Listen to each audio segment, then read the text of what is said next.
आज आम्ही तळेगावजवळ एक छोटंसं जांभूळ गाव आहे, तिथे आमचं लहानसं घर आहे, तिकडे आलो आहे.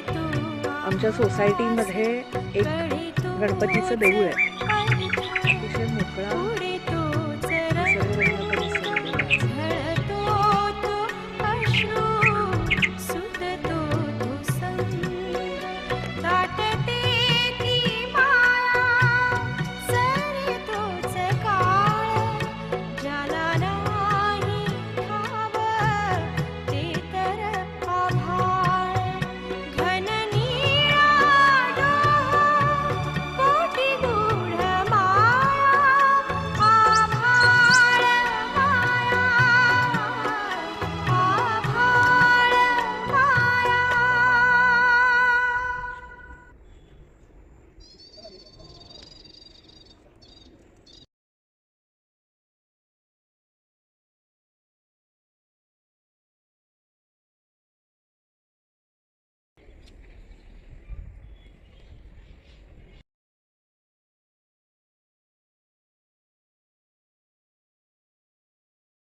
पांढरी बोगनवेल आहे.